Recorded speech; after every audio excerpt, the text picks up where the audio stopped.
નમસ્તે મિત્રો, દીર્ઘ educational classic ચેનલમાં આપનું ફરી એકવાર ખૂબ ખૂબ હાર્દિક સ્વાગત છે. મિત્રો, આજે આપણે શ્રી ઝવેરચંદ મેઘાણીની સરસ મજાની વાર્તા જોઈશું. તો ચાલો મિત્રો, વિડીયો શરૂ કરીએ. પરદેશીને તેડું. ઘોડો જે રાતે નહુને ઉપાડીને સૌરાષ્ટ્ર તરફ પાંખો કરી ગયો, તે રાતથી ઇતમાદ ખાન પણ હાથગસ્તો બની પલાયન થયો હતો. એની પાસે સુલતાન પંખેડું છે એ માન્યતાથી એનો પીછો અન્ય ઉમેદવારોએ લીધો હતો. ગુજરાતમાં એને ઊભવાની જગ્યા રહી નહોતી. એ જીવ લઈને પહાડોમાં શરણ શોધતો રહ્યો. પાલના પહાડો પર એક દિવસ ઇતમાદે સમાચાર જાણ્યા કે અમદાવાદનું તખ્ત તો એક ગુલામના છોકરાએ રોકી લીધું છે. આ સાંભળીને એણે દાઢી પસવારી. એને સંદેશો મળ્યો કે તખ્ત પર બેસનાર ગુલામ પુત્ર ચંગીઝે પ્રજામાં નવો છાકો બેસાડી દીધો છે.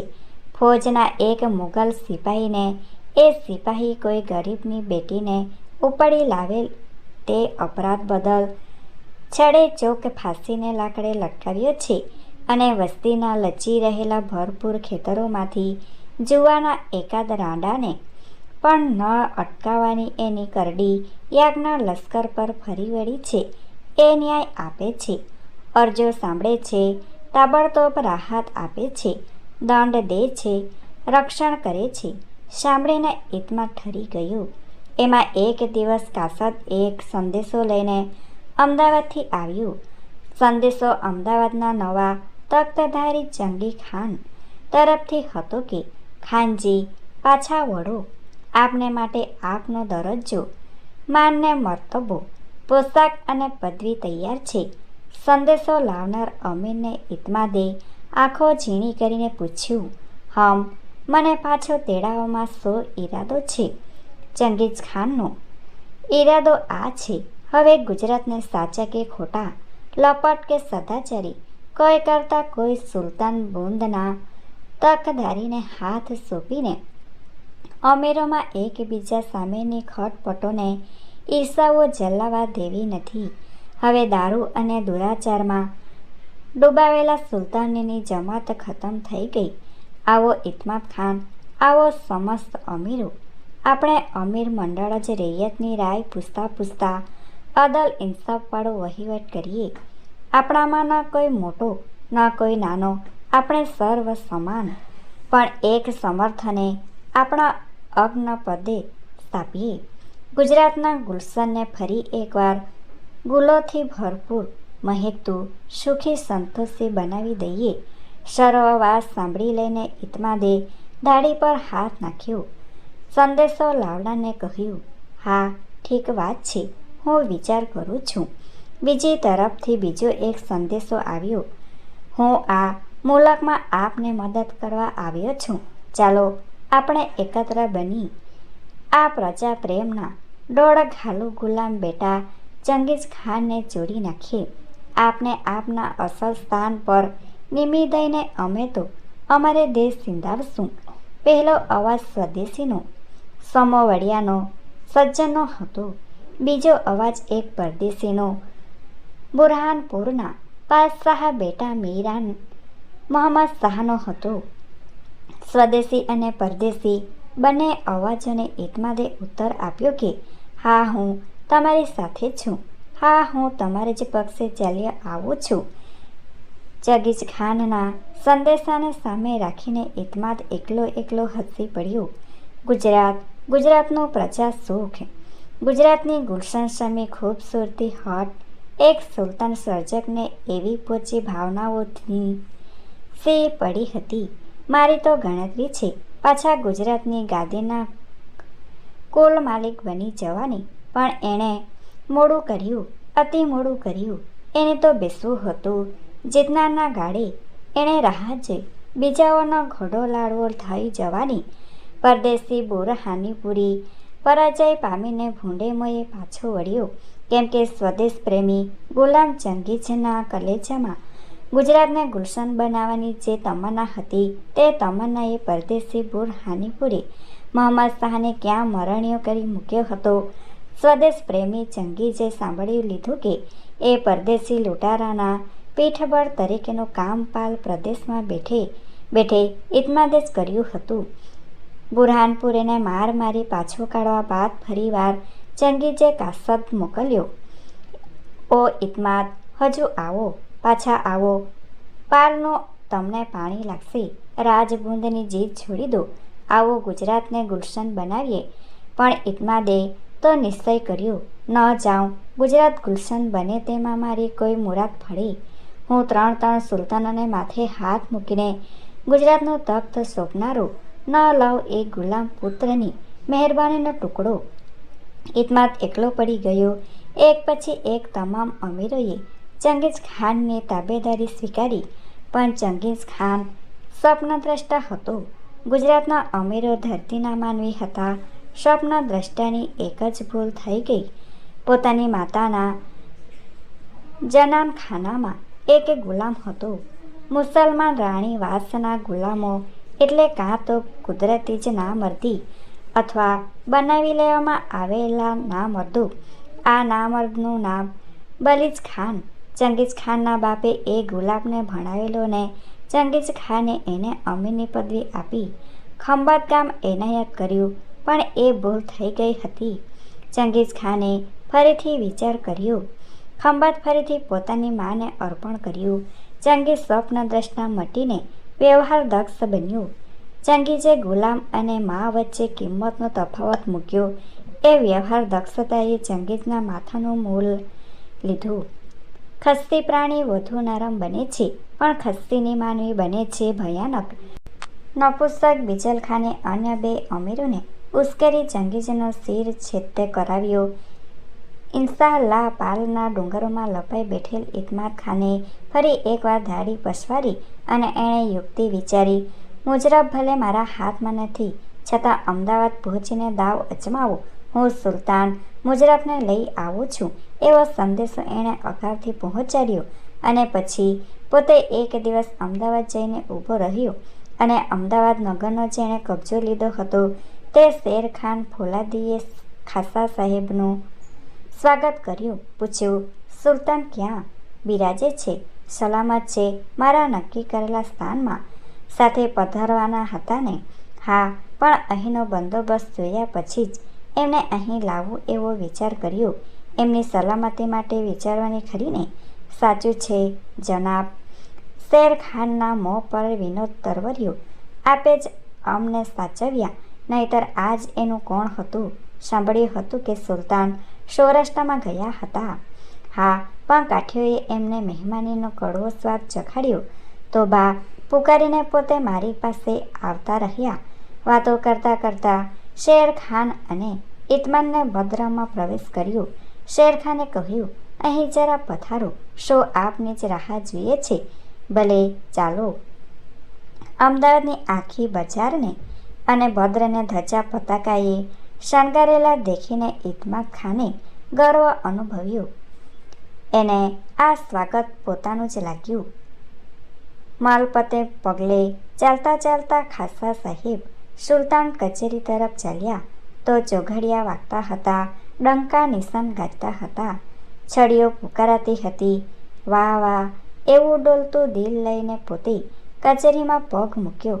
પણ મૂકતાની વાર એણે જે દીઠું તેનાથી પોતે ચમકીને ઊભો રહી ગયો. પઠાણ શેરખાન આ કોનો રાજદંડ પકડીને ઊભો છે? આ તખ્ત પર કોણ છે? એક જુવાન છે. એની રક્ષા કરતા 50 પટાઘર કાઠીઓ સફેદ કપડાં સજીને કચેરીમાં ઊભા છે. તખ્ત પર બેઠેલો એ જોબનજોદ મુજરબ નહોનું જ છે. શેરખાન અને અન્ય અમીરો આજે ફરી એકવાર એની કુર્નિશ બચાવી રહ્યા છે. ધ્રુજો ના ઇત્માદ ખાન. શેરખાન ફોલાદીએ સંભળાવ્યું, તમારે માટે હજુ પણ આશા છે. અમે તો તમને હાથીને પગે છંદાવવાના હતા, પણ સુલતાની દયા અમારી આડે આવી છે. તમારી જેફી તમારું જીવનદાન દેવનાર બની છે. બોલો, શાંતિથી તસ્બી ફેરવી છે. ડબ ડબ ડબ ઇતમાદ ખાનના નેત્રો વહેવા લાગ્યા. એણે કહ્યું, મુજરબ શાહ, મારા સુલતાન, મારા બચ્ચા, મને ખત્મ જ કરો. હું જીવવા માગતો નથી. ઇતમાદ ખાન, સુલતાન મુજરફે કહ્યું, તમને ખત્મ કરવાની મારી હિંમત નથી. તમે મને ઉછર્યો છે. જાઓ, અમદાવાદ જેમ મારું તેમ તમારું પણ ઘર છે. બંદગી કરો, કોઈ તમારું નામ નહીં લે. ને હું તો આ જિંદગી પાસેથી એક જ વાત શીખ્યો છું, ઇતબાર કરવાની વાત. જાઓ. ધીરે ધીરે ડગલે ઇતમાદ ખાન પાછો વળ્યો, ઘેર ચાલ્યો ગયો. કાઠીભાઈઓ, નવેસર સુલતાન બનેલો મુજરફ હવે બાળપણાની બેવકૂફ બોલીને વટાવી જઈ ડહાપણના વિદાય વચનો બોલતો હતો. કાઠીભાઈઓ, સલામો કહેજો લોમા ખુમાને, પણ અસીમ પ્યારથી ભરેલી મારી અદબ તો દેજો કાઠિયાણી બહેનના કદમોમાં. એનો બનાવ્યો જ હું આજે સુલતાન બનું છું. ને કહેજો એને કે સુલતાનના સિંહાસન પરથી ગબડી પડીશ તે દિવસ પાછો હું કાઠિયાણી બહેનના જ કદમોમાં દોડતો દોડતો આવી પહોંચીશ. આવજે ભણેબા, જરૂર આવજે. તુંથી વસેક શું છે ભણે બાપ? કાઠી સરદારે સરળ જવાબ દીધો. કાઠિયાણી બહેનને માટે અઢળક પહેરામણી લઈને લોમા ખુમાના અંગરક્ષકો સૌરાષ્ટ્ર સીધાવ્યા અને અમદાવાદ શહેરમાં પોતાના ઘરને ઉપલે માળે ઇતમાદે એકલવાસ સ્વીકાર્યો. અમીરોને સેનાપતિઓ મુલાકાતે આવ્યા. નીચેથી જ ઇતમાદે જવાબ મોકલ્યો, હમો દુનિયાદારીથી વાનપ્રસ્થ થયા છીએ. અમારા ઘરના ખૂણામાં એકાંતે રહીએ છીએ. તમે જાણો ને દેશ જાણે, સુલતાન જાણે ને ગુજરાત જાણે. આ ખૂણામાં રહેવા દેશો તો ઠીક છે, ન રહેવા દેવા હોય તો હમો જ્યાંથી આવ્યા છીએ ત્યાં ચાલ્યા જશું. પણ એ એકાંતવાસી વાનપ્રસ્થ પુરુષ ક્યાં ઈશ્વરને ભજી રહ્યો હતો?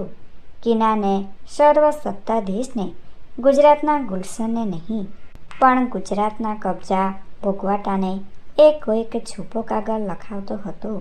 એકાએક એની મેળી પર એ કોણ ચડી આવ્યું? સૈયદ મુબારકના પુત્ર સૈયદ મિરરને જોઈ ઇતમાદને ખાસકો પડ્યો. એણે લખેલો કાગળ ઘોંટણ નીચે દબાવી દીધો. હાફડા ફાફડા બનીને એણે સત્કારના સુખોનો કહ્યા, આઈએ હજરત, આઈએ. સુબાન અલ્લાહ, આપ ક્યાંથી? એક જ વાત કરી લેવા આવ્યો છું. ખાન સાબ, ફુરસદ હોય તો કહું. બેલાસક બોલો. યાદદાસ્ત કેવીક છે? ખુદાની રહમથી સારી છે. સુલતાન મહમૂદ ત્રીજાના વખતમાં વિદેશી શાહ ચડી આવેલો ત્યારે તમારી ને મારા પિતા વગેરે અમીરોની મસલતોમાં શું થયું હતું તે યાદ છે. બેશક મેં કહ્યું કે આપની ફોજ છૂટી છે, પરદેશની ફોજ બુલંદ છે. ચાલો આપણે દિલ્હીના પાસાને અહીં તેડાવીએ. ત્યારે મારા પિતાએ શું કહ્યું હતું ખબર છે? શત્રુ સામે જંગમાં ઉતરીને ખપી ગયા હતા. ત્યારે એની કોની સલાહ મળી હતી જાણો છો? નહીં? તો સાંભળો. એક પરદેશીથી બચવા માટે બીજા પરદેશીને નોતરી આવવાની તમારી સલાહ સાંભળ્યા પછી મારા પિતા ચૂપચાપ જેની પાસે ગયા હતા તે હતી પોતાની પુત્રવધુ, આપની સામે આજે બેઠેલા મીરાની જ એ પરણેતર યુવાન ઓરત.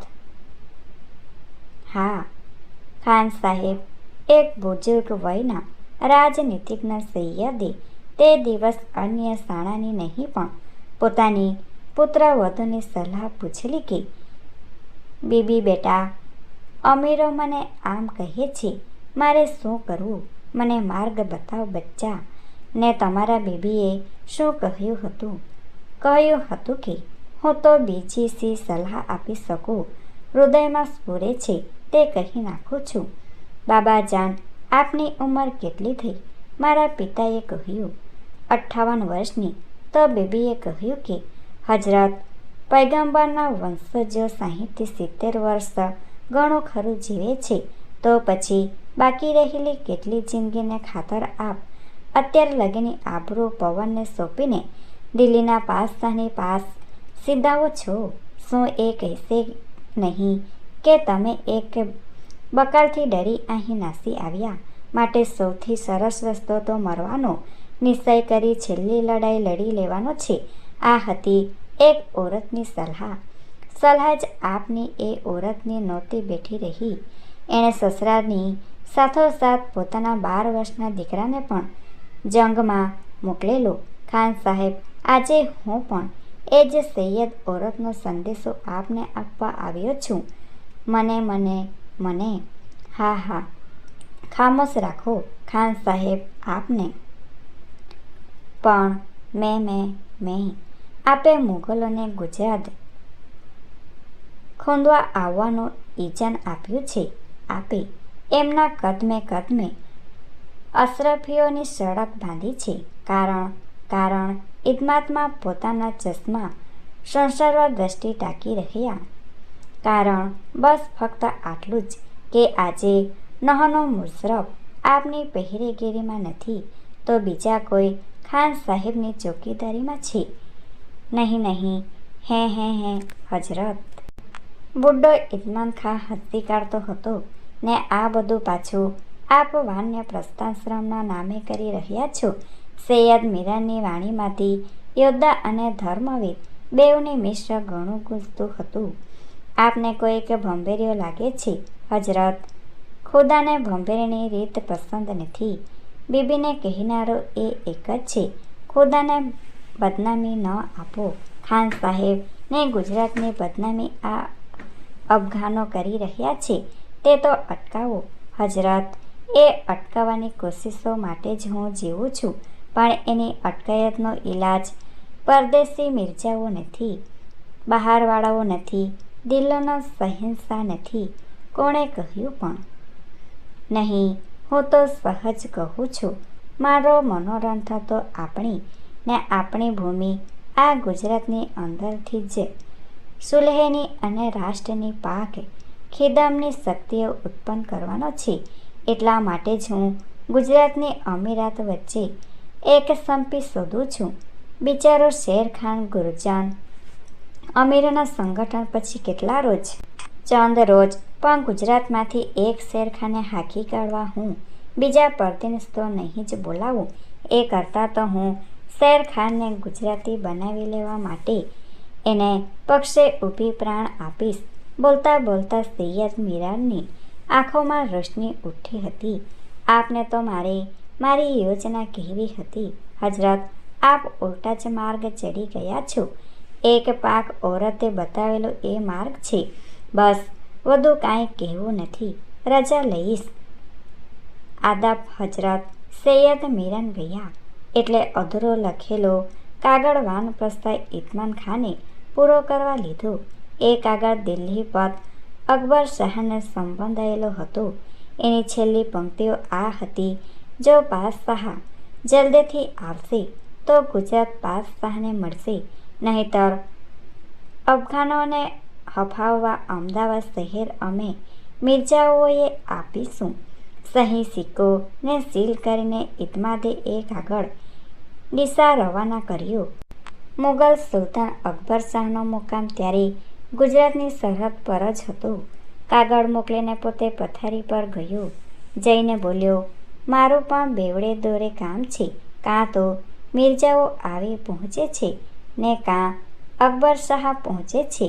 મિર્જાઓને કહેશું કે મારો અકબર શાહને, અકબરને બિરદાવશું કે માર મિર્જાઓને. થોડીવાર એ થોભ્યો.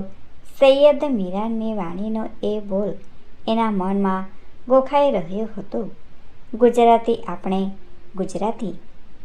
આપણે મુસ્લિમો કે ગુજરાતી જેને થવું હોય તે થાય. હું તો થઈશ મુગલ, તાર મંગોલ, પઠાણ. ગુજરાતને કબજે રાખવા જે થવું પડે તે. એમ કહીને એણે સામે પડેલા આયનામાં પોતાનું મોં બગાડ્યું. Gujarati. Thanks for watching. Please subscribe my channel. Thank you.